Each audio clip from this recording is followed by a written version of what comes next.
मीरपुर गांव। इस गांव की हरियाली ही इसकी पहचान है। लेकिन गर्मी का मौसम आते ही जैसे इस गांव की पहचान ही बदल गई है। हरा भरा गांव पूरा रेगिस्तान बन चुका है। पूरा गांव बस इसी उम्मीद में है कि जल्द ही बारिश हो और सभी को इस भीषण गर्मी से राहत मिले। और इसी उम्मीद के साथ बिरजू ने भी अपने खेत में बीज बो दिए हैं। उफ, सुबह होते ही ये सूरज बिल्कुल सर पर आ जाता है। ये तेज धूप, ये गर्मी तो मेरी जान ही ले लेगी। चलो कुछ देर पेड़ की छांव में बैठकर आराम कर लेता हूँ। वैसे भी मेरा काम तो लगभग हो ही गया है। बिरजू कुछ दूर पर एक पेड़ की छांव में आकर बैठ जाता है। ये गर्मी तो हद से ज्यादा बढ़ गई है। अब तो घर से निकलने का भी दिल नहीं करता। लेकिन हम गरीब किसान कर भी क्या सकते हैं। हमें तो 2 वक्त की रोजी रोटी कमाने के लिए काम तो करना ही पड़ेगा, फिर चाहे गर्मी हो या बरसात। अरे हाँ, बरसात से याद आया, मैंने अपने खेत में बीज तो बो दिए हैं। अब बस भगवान की कृपा से बारिश और हो जाए ताकि मेरी फसल अच्छे से तैयार हो सके और मैं अपना परिवार पाल सकूं और अपने सर से सारा कर्ज भी उतार सकूं। तभी वहाँ जमींदार आ जाता है। जमींदार को देखते ही बिरजू उठकर खड़ा हो जाता है। अरे ओ बिरजू, कितने दिन हो गए हैं तुझे मुझसे पैसे लिए हुए? कहीं भूल तो नहीं गया कि तुझे मेरा कर्ज भी चुकाना है? अरे नहीं मालिक, मैं आपका एहसान कैसे भूल सकता हूँ। तो फिर कब दे रहा है मेरे पैसे और कब तक इंतजार करूँ मैं? मालिक, मैंने अपने खेत में बीज बो दिए हैं। अब फसल तैयार होते ही मैं आपका सारा कर्ज चुका दूंगा। अरे फसल तैयार होने के लिए बारिश होना भी तो जरूरी है, और ऐसी गर्मी में तो बारिश के कोई आसार नजर नहीं आते। खैर मुझे क्या, मुझे तो बस जल्द से जल्द मेरे पैसे वापस मिल जाने चाहिए। और हाँ, अगर इस बार तूने मेरा सारा कर्ज नहीं चुकाया तो तुझे अपना घर और अपना ये खेत मेरे नाम करना होगा। फिर मैं तेरा कोई बहाना नहीं सुनने वाला। इतना बोलकर जमींदार वहाँ से चला जाता है। हे भगवान, मेरी सहायता करना। इधर बिरजू की पत्नी गौरी अपनी सहेली सोना के साथ कुएं पर पानी भरने जा रही थी। ये 1 मटकी पानी के लिए हमें कितनी दूर तक जाना पड़ता है। पैदल चलते चलते तो मेरे पैरों में दर्द होने लगा है। ऊपर से ये तेज धूप, कहीं मैं चक्कर खाकर गिर ना जाऊं। संभाल कर चलो दीदी, जाना तो हमें पड़ेगा ही। सही कहती हो सोना बहन, पानी के बिना कहाँ गुजारा है। हमारे घरों के आसपास वाले कुएं तो इस तपती गर्मी में सूख गई है। अब तो गांव में पीने के पानी के लिए बस एक ही कुआं बचा है, और वो भी हमारे घर से कितना दूर है। दोनों बातें करते हुए कुएं के पास आ जाती है। वहाँ गांव की कुछ और औरतें भी खड़ी होती है। अरे तो तुम दोनों भी यहाँ पानी भरने आ गई? हाँ, क्यों, हम यहाँ पानी भरने नहीं आ सकते क्या? नहीं, आज के बाद तुम दोनों इस कुएं से पानी नहीं भर सकती हो। अरे ये क्या बात हुई? भला हम इस कुएं से पानी क्यों नहीं भर सकते हैं? आखिर ये गांव का कुआं है, इस पर तो सभी का अधिकार है। हाँ, अधिकार तो है, लेकिन अब इस कुएं में पानी नहीं है। ये कुआं भी बाकी कुओं की तरह सूख चुका है। ये सुनकर तो गौरी और सोना के चेहरे उदास हो जाते हैं। मतलब गांव का इकलौता कुआं जो इस गर्मी में हम सबकी प्यास बुझाता है, वो भी अब सूख गया है। हाँ बहन, और अब हम क्या करें? कहाँ से लाएंगे पानी? हाँ, तालाब से। अब हमें तालाब के पानी से ही गुजारा करना होगा। वो दोनों तालाब की ओर चल देती है और कुछ ही देर में तालाब के पास पहुंच जाती है। इस तालाब में भी ज्यादा पानी नहीं बचा है। अगर गर्मी ऐसे ही बढ़ती रही और बारिश नहीं हुई तो ये तालाब भी जल्दी सूख जाएगा। वो दोनों अपने अपने मटके में पानी भरकर वहाँ से चल देती है। इस तालाब का पानी तो बहुत गर्म है दीदी। हमारे बच्चे भला ये पानी पीकर कैसे रहेंगे? अब जैसे भी रहे सीमा, रहना तो पड़ेगा ही। और भगवान का शुक्र मनाओ बहन कि हमें ये पानी ही मिल गया है, वरना अगर ऐसे ही हाल रहे तो वो दिन भी दूर नहीं जब हमें पानी की एक एक बूंद के लिए तरसना पड़ेगा। बातें करते हुए वो दोनों अपने अपने घर की तरफ जा रही थी। बिरजू घर आ गया था और अपनी बेटी रमा से बात कर रहा था। रमा बेटी। जी पिताजी, आपने मुझे बुलाया? हाँ मेरी बिटिया, तुम्हारी माँ कहाँ है? घर में कहीं नजर नहीं आ रही। माँ तो पानी लाने गई है। रोज तो अब तक लौट आती है, पर आज पता नहीं कहाँ रह गई। तभी गौरी मटकी लिए घर में आती है और मटकी को एक किनारे रखकर उनसे बोलती है। क्या बातें हो रही थी दोनों बाप बेटी में? मैं तुम्हारे बारे में ही पूछ रहा था। आज तुम्हें पानी लेकर लौटने में कुछ ज्यादा ही देर हो गई।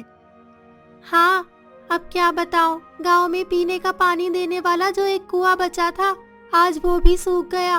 दूर के तालाब से पानी लेकर आई हूँ।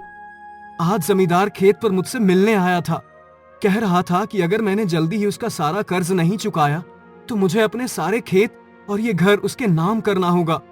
मेरी तो कुछ समझ में नहीं आ रहा कि अब मैं करूं क्या। हे भगवान, ये मुसीबतें भी ना जब भी आती है तो हर तरफ से आ जाती है। अब भला हम क्या करेंगे? जमींदार का कर्ज चुकाने के लिए पैसे कहाँ से लाएंगे? अब तो बस बारिश का इंतजार है। एक बार बारिश हो जाए और मेरी फसल तैयार हो जाए, फिर मैं जमींदार का सारा कर्ज चुका दूंगा। भगवान करे जैसा तुम सोच रहे हो वैसा ही हो। मैं सोच रहा था कि जब तक फसल तैयार नहीं होती तब तक खेत पर तो कोई काम है नहीं, तो तब तक मैं कोई और काम तलाश कर लेता हूँ। उससे कुछ पैसे मिलेंगे तो हमारे घर का खर्च भी चलता रहेगा। हाँ, यही सही रहेगा। जब तक के लिए तुम कोई और काम तलाश कर लो। अगले दिन बिरजू काम तलाश करने के लिए निकलता है। कुछ दूर एक पेड़ के नीचे श्याम काका और गांव के कुछ लोग खड़े बातें कर रहे थे। उन्हें बातें करता हुआ देख बिरजू भी कुछ देर के लिए वहीं रुक जाता है। काका, आपका बेटा तो शहर में एक बड़ा अफसर बन गया है। उसके घर में तो एसी, कूलर सब होंगे। फिर आप यहाँ गांव में क्यों रहते हो? अरे इतनी गर्मी क्यों झेल रहे हो यहाँ पर? अरे अपने बेटे के पास शहर चले जाओ। अरे बेटा, हमें तो ऐसी गर्मी झेलने की आदत हो गई है। और रही बात शहर जाने की, तो जब शहर जाने की नौबत आ गई थी हम तो तब भी शहर नहीं गए थे, तो अब भला क्यों ही जाएंगे? शहर जाने की नौबत आ गई थी? काका मैं कुछ समझा नहीं। मैं बताता हूँ। आज से कई साल पहले जब मैं 12 साल का था तब हमारे गांव में बहुत ज्यादा गर्मी पड़ रही थी और पानी का कहीं नामो निशान नहीं बचा था।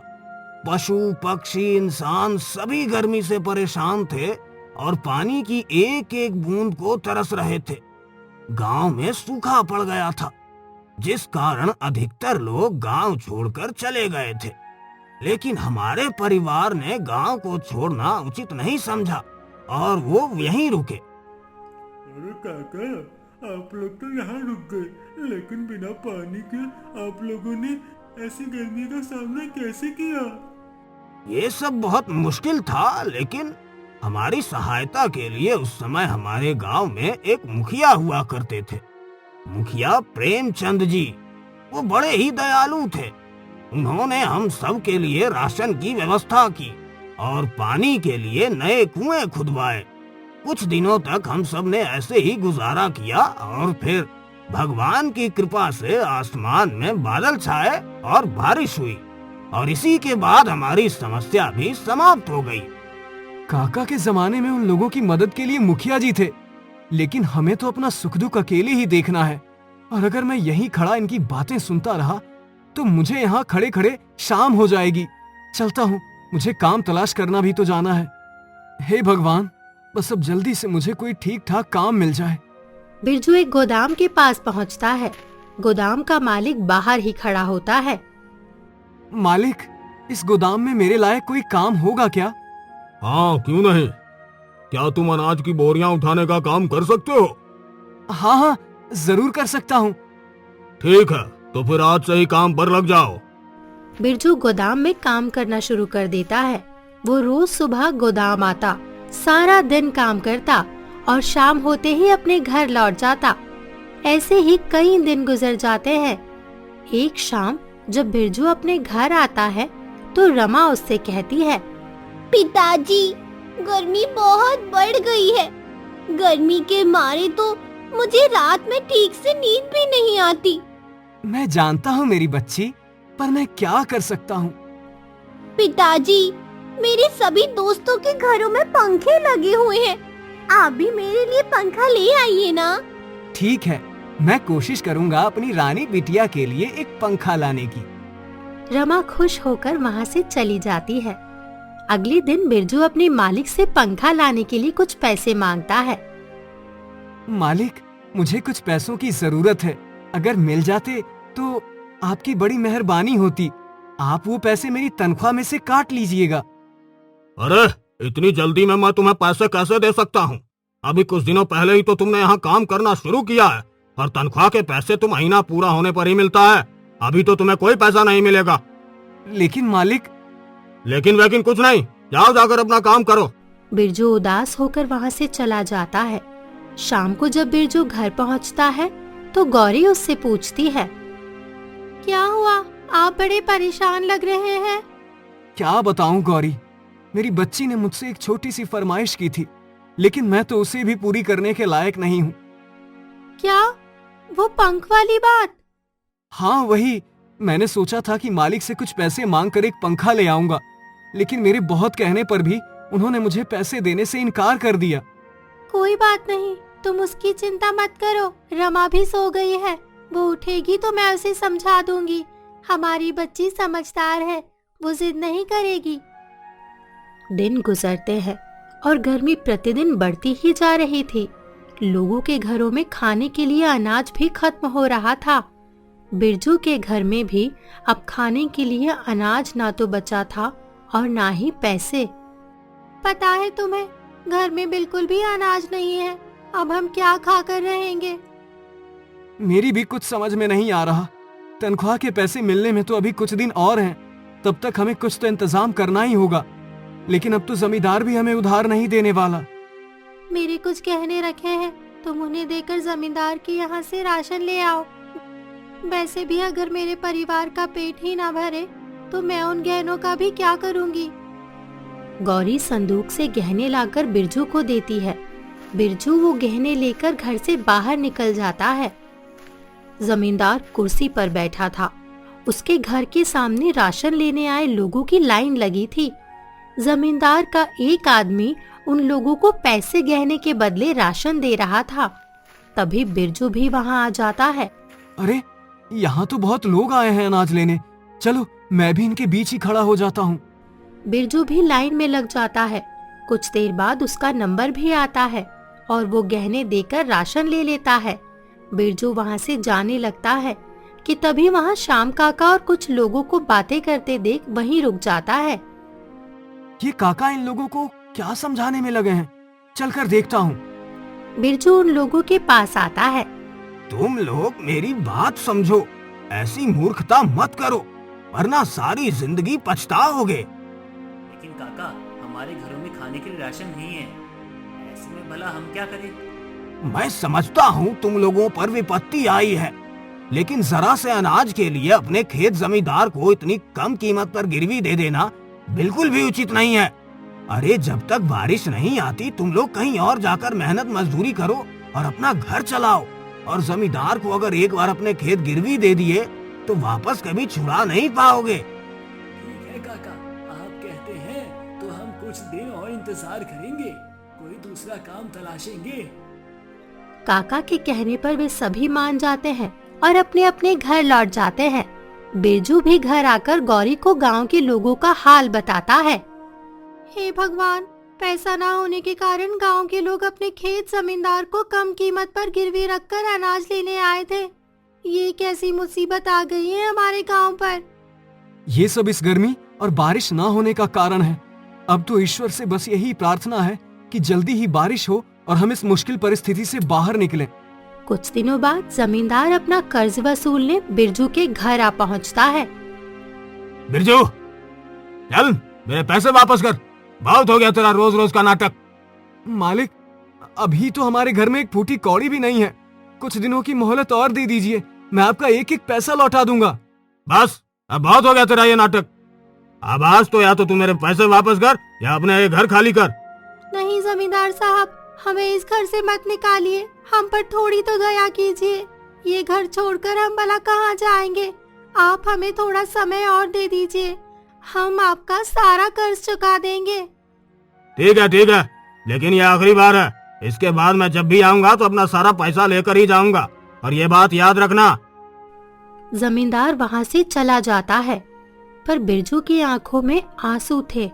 देखते ही देखते वो रोने लगता है। तुमने जमींदार से कुछ दिनों का समय मांग तो लिया है गौरी, लेकिन इतने दिनों में भी हम पैसों का इंतजाम कहाँ से करेंगे? और फिर तो जमींदार हमें इस घर से निकाल ही देगा ना। आप भगवान पर भरोसा रखिए, वो हमारी सहायता अवश्य करेंगे। और आपने भी तो अपनी तरफ से पूरी कोशिश की है, आप इस तरह निराश मत होइए। गौरी बिरजू को दिलासा दे रही थी, पर अंदर ही अंदर उसका मन भी घबरा रहा होता है। रात का समय था। बिरजू और गौरी उदास बैठे थे। तभी उन्हें बिजली की कड़कने की आवाज सुनाई देती है। वो दोनों उठकर दरवाजे के पास आते हैं और आसमान की तरफ देखते हैं।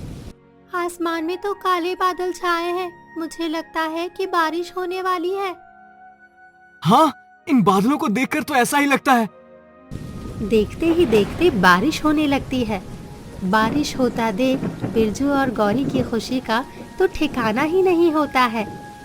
भगवान का लाख लाख धन्यवाद है, आखिरकार बारिश हो ही गई।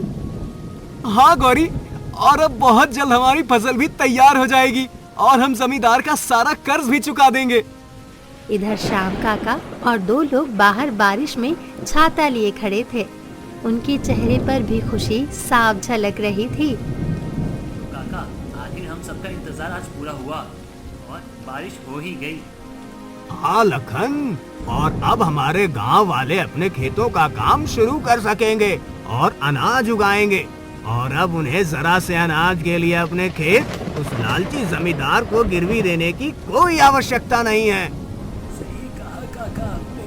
जमींदार तो बेचारे गांव वालों की मजबूरी का फायदा उठाना चाहता था, और अब उसके बुरे विचारों पर पानी फिर गया।